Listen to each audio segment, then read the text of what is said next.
Alors, l'inflation n'a pas accéléré, c'est déjà ça. En décembre, l'INSEE nous dit que les prix à la consommation, c'est comme ça qu'on l'appelle, ont finalement augmenté de 2,8% en 2021. Bonjour Raphaël. Bonjour David. Raphaël Legendre, tous mes voeux. Également, meilleurs voeux et à tous ceux qui nous regardent. Évidemment, bonne année. journaliste à l'opinion. Pas facile, ma foi, d'avoir un avis tranché, Raphaël, avec les chiffres publiés hier par l'INSEE. D'un côté, on se dit, bon, ok, pas d'accélération de l'inflation, pas d'accélération des prix à la consommation. On avait déjà, en novembre, plus 2,8% sur un an.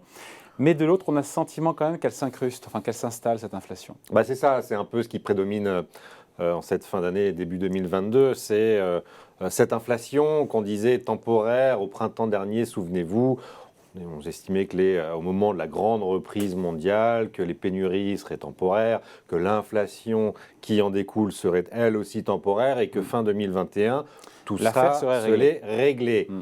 Bon, on n'y est pas vraiment, effectivement. On voit bien que cette inflation est peut-être là pour durer. Hier, vous l'avez dit, le gouverneur de la Banque de France a indiqué lors de ses vœux qu'on était proche du pic. Proche, ça veut dire qu'on n'y est pas encore. Et donc, ça pourrait encore progresser dans les prochaines semaines et les prochains mois. Et la grande question, c'est, et ensuite, est-ce que 2022 n'est pas l'entrée, l'année qui nous fera entrer dans un monde de vie cher? Et moi, mon analyse, c'est qu'il y a beaucoup d'éléments qui vont pousser à cela.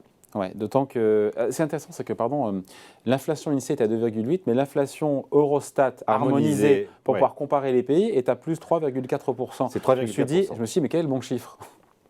Ça, c'est une question comptable, effectivement, selon tous les États ou tous les INSEE, si vous voulez, des différents États n'ont pas forcément la même comptabilité. Et donc, pour se comparer au niveau européen, c'est l'inflation harmonisée qui est à 3,4. On n'est pas donnons les éléments de comparaison, c'est-à-dire que finalement, on est en dessous des autres pays européens et des États-Unis. États-Unis, 6,8%.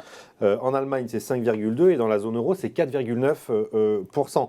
Les prix à la production, très importants aussi dans la zone euro, ils ont augmenté de 21%. On va y venir. Pourquoi cette inflation? Il y a évidemment l'énergie qui coûte une fortune, gaz, pétrole, qui ont très fortement augmenté. Mais vous avez aussi toutes ces pénuries qui ont augmenté les coûts de production dans l'industrie manufacturière. Dans la zone euro, c'est plus 21%. En un an. En Allemagne, c'est 19%, à peu près équivalent. En France, on est sur plus 16%, un peu en dessous. En Espagne, tenez-vous bien, plus 32%. Évidemment, tout ça a des conséquences très concrètes sur le coût des biens et services qu'on produit. Oui, Raphaël, on disait jusqu'à présent que l'inflation, notamment en France, mais pas seulement, venait surtout des prix de l'énergie. La moitié de la hausse des prix vient de l'énergie, sauf que c'est plus 18,6% l'énergie encore en décembre. C'est vrai, sauf qu'aujourd'hui, non seulement, alors l'énergie joue moins, mais maintenant ce sont les prix alimentaires, les produits manufacturés, quand on regarde les chiffres INSEE, qui repartent à la hausse, et là on se dit, oula. Là, on touche sur la vraie inflation, effectivement, souvent. Quand on parle, comme pour le commerce extérieur d'ailleurs, de hausse des prix, on sépare un petit peu ce qui relève des prix de l'énergie qui tiennent une part très importante. Et on a vu la hausse du pétrole et du gaz cette année, le gaz qui a été multiplié par 4. Dont les cours sont retombés d'ailleurs. Et dont les cours retombent un peu, Dieu merci, parce que le prix de l'électricité qui est basé aujourd'hui sur le prix du gaz au niveau européen sera revu début février. Et plus le marché spot de gaz baisse, moins la facture sera importante pour le gouvernement qui a promis de caper à 4% la hausse des prix de l'électricité qui en réalité sera autour de 15%. Et ce qui coûtera 8 milliards à l'État. Bref, je ferme la parenthèse. Mais on voit qu'effectivement, là, la hausse des prix est en train de bifurquer vers les produits de consommation courante et donc qui vont impacter. Déjà, l'énergie impacte tous les travailleurs, tous ceux qui doivent mettre de l'essence dans leur voiture. Ou se chauffer. On a vu la facture énergétique augmenter. Là, c'est aujourd'hui effectivement les produits de consommation courante, les produits alimentaires, plus 3%. C'est beaucoup d'intrants, c'est le bois, c'est le carton qui se répercute dans le prix des emballages aussi, que vous allez trouver au supermarché. Donc c'est vraiment les objets du quotidien là qui vont augmenter. Le Monde qui expliquait en 2022. Que chez Ikea, les prix allaient augmenter de 9%. Et Ikea est la première grande enseigne à avoir indiqué là, pendant les vacances de Noël, Ikea, qui est quand même spécialiste du low cost Ouais. dans l'ameublement, qu'il allait devoir augmenter en moyenne de 9% l'ensemble de ses prix pour faire face à la hausse du coût des matières premières et des intrants, des produits transformés. Si Ikea le fait, d'autres vont le venir. Jusqu'à présent, beaucoup d'entreprises ont décidé Prendre sur leur d'amortir marge. voilà, Ouais.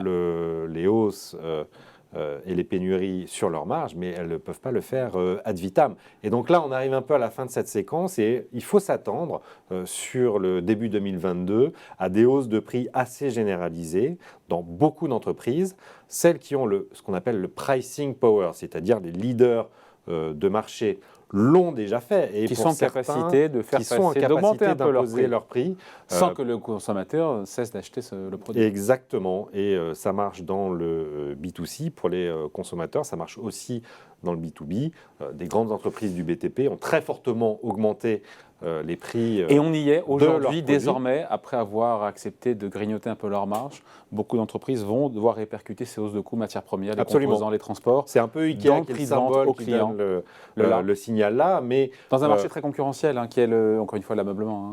vous avez une entreprise, une enquête de conjoncture de BPI France qui est très intéressante, qui a interviewé 5000 PME françaises. PME, on ne parle pas des grands groupes comme Ikea, on parle des PME vraiment du tissu français qui sortira demain. Et petite info qui sortira dans l'opinion, je vous donne une petite info, c'est que vous avez plus de la moitié des entreprises qui indiquent qu'elles vont effectivement devoir augmenter leurs tarifs. Alors pas totalement. Pas totalement. Elles garderont une partie des hausses. Ça sera répercuté différemment, évidemment, selon les entreprises, selon les secteurs. Mais on y est. Ces pénuries. Donc l'inflation, vous écoutez, ne va pas dans les prix. Retomber à court terme. Quoi qu'en dise le gouverneur de la Banque de France, qui quand même est bien informé.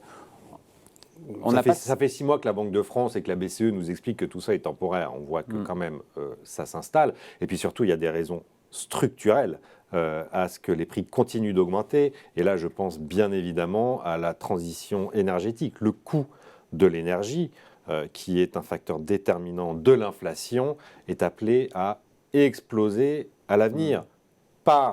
D'abord sur le coût lui-même, comme on le voit aujourd'hui sur le gaz, sur l'électricité, mais en plus par la fiscalité environnementale, qui, quoi qu'on le veuille, sera mise en place. On parle de la taxe carbone aux frontières pour l'instant au niveau européen, mais la taxe carbone reviendra sur le tapis à un moment ou à un autre. L'énergie coûtera plus cher dans les années à venir. Parce qu'on manquera de terres rares, parce que la consommation d'électricité est appelée à exploser. On sait que cette transition écologique va coûter des milliers de milliards d'euros. Tout ça devrait être payé par les ménages, d'une manière ou d'une autre, que ce soit par les impôts ou par les prix directement à la caisse. Oui, la caisse, pour l'instant, c'est la caisse du supermarché. C'est là concret. où on se dit que l'inflation des prix alimentaires qui pourrait faire mal, c'est ce qu'on entend de plus en plus au porte-monnaie des Français cette année. Ce qui va pousser les revendications sur le pouvoir d'achat, bien évidemment, surtout qui va baisser d'ailleurs électorale. Au premier semestre, le pouvoir d'achat va baisser de 0,5%. Dû à la hausse de ces prix, effectivement, et donc ils vont pousser à des hausses de salaire dans les négociations salariales. Et là, on a soit le risque de boucle inflationniste, effectivement, prix-salaire, qui est ce qu'on avait connu dans les années 70 et que les banquiers centraux craignent. Et en même temps, l'inflation, j'ai envie de dire, c'est bien pour se désendetter. Et les ménages, comme les entreprises, sont extrêmement endettés. L'État, n'en parlons pas, on passe les 3 000 milliards de dettes l'année prochaine. Donc l'inflation peut aussi être, dans la mesure où elle reste à peu près maîtrisée, un outil de désendettement et des États et des ménages. Donc ça, c'est le point positif. Et puis un autre point positif, parce qu'on ne peut pas terminer sur un scénario catastrophe, c'est que le jeu de la concurrence va reprendre aussi ses droits au bout d'un moment. Certes, on est dans des questions, dans des sujets, des problématiques de pénurie actuellement. La situation va se normaliser. Là, on va passer d'une croissance de 6,7% en France à 3,6%, donc quasiment divisé par 2 l'année prochaine.